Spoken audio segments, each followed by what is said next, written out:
इस वीडियो में भी हम एक प्रश्न को हल करेंगे। बहुत ही मुख्य प्रश्न है परीक्षा की दृष्टि से, और यहाँ पर भी हम 3 बलों के साम्यावस्था वाले प्रश्न को हल करेंगे। प्रश्न इस प्रकार है, क्वेश्चन नंबर 6 है प्रश्नावली का।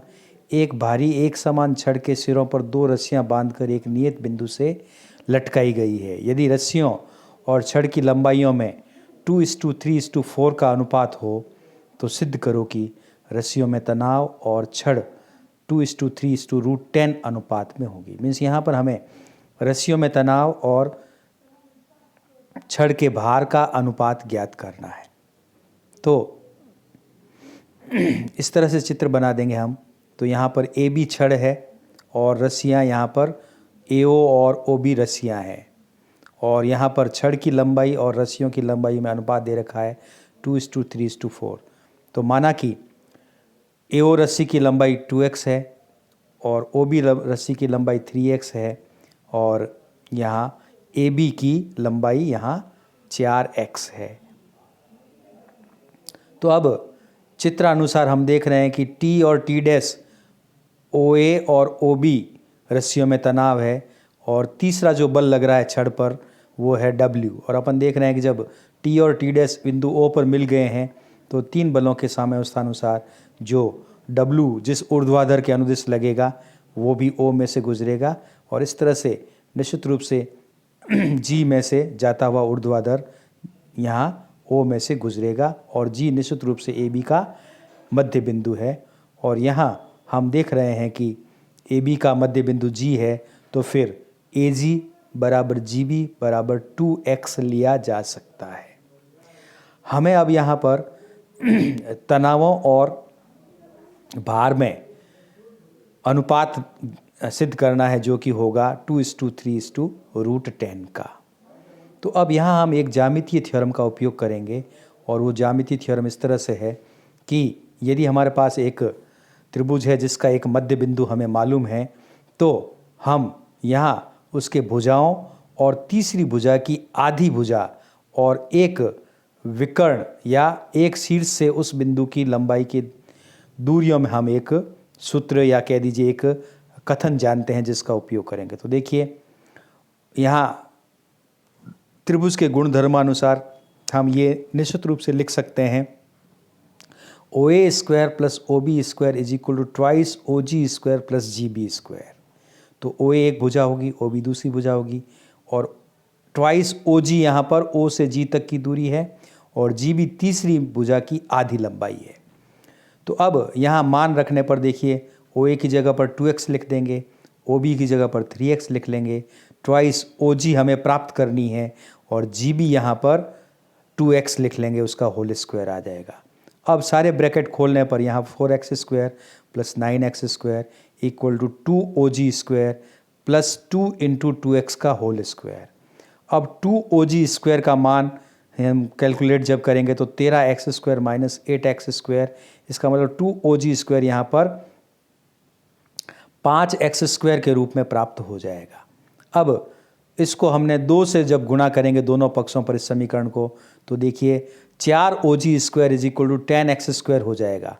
4 OG² को हम 2 × OG का होल स्क्वायर लिख सकते हैं, और उधर 10x² को हम √10x × x का होल स्क्वायर लिख सकते हैं। अब दोनों तरफ से वर्ग हटा दें तो 2 OG की वैल्यू √10x आ जाएगी, और 2 OG का मतलब होता है OO'। हमने यहाँ पर इस समांतर चतुर्भुज को कंप्लीट कर लिया है या पूर्ण कर लिया है। तो OO' यहाँ पर 2 OG है, जिसकी की वैल्यू हमें यहाँ पर x √10 मिल गई। अब चित्र में देखें तो OO' एक बल त्रिभुज है। वो कैसे? देखिए, OO' के अनुदिश W लग रहा है, और O'B के अनुदिश हम T को प्रतिस्थापित कर सकते हैं या कह दीजिए लगा सकते हैं, क्योंकि A to O T लग रहा है और O'B भी उसी दिशा में है और समानांतर है, तो T बल यहाँ हम स्थापित कर सकते हैं, और B to O लग रहा है T'। इस तरह से W T T' क्रमवार O'B त्रिभुज की भुजाओं के ऊपर क्रियाशील है। तो इस प्रकार से प्राप्त त्रिभुज को हम बल त्रिभुज कहते हैं, और बल त्रिभुज जब है OO' और B, तो फिर बल त्रिभुज में हम जानते हैं कि बल जो होते हैं जिन भुजाओं के अनुदिश लग रहे हैं उन भुजाओं की लंबाइयों के समानुपाती हो जाएंगे। तो इस तरह से हमारे पास परिणाम होगा W अपॉन ओ डैश बराबर T upon O dash B बराबर T dash upon O B, क्योंकि ये बल इन्हीं भुजाओं के अनुदिश लग रहे हैं। अब ओ डैश का मान हमने x√10 निकाल रखा है। T का ओ डैश बी का मान अपने पास यहाँ पर ओ डैश बी उतना ही है जितना कि ओ ए है जो कि 2x हो जाएगा, और यहाँ ओ बी का मान हमारे पास 3x है। तो इन वैल्यूज़ को जब रख देंगे तो W upon √10x, T upon 2x, T dash upon 3x आ जाएगा। अब यहाँ x काट देंगे तो देखिए W upon √10x, T dash upon 2 और T डैश अपॉन 3 आ जाएगा, T अपॉन 2 आ जाएगा और W अपॉन √10 आ जाएगा। तो अपन लिख सकते हैं T dash W is equal to 2:3:√10, और यही हमें सिद्ध करना था। तो यहाँ पर ये प्रश्न इसलिए इम्पॉर्टेंट है क्योंकि यहाँ पर अपने एक ज्यामितीय कथन को या त्रिभुज के गुणधर्म को यहाँ हमने उपयोग में लाए हैं हम। तो ये याद रखना है हमें कि इस प्रश्न में हम इसी एक परिणाम से शुरुआत करेंगे तो हमारा प्रश्न आसानी से सॉल्व हो जाएगा, आगे हम इसको आराम से सॉल्व कर सकेंगे।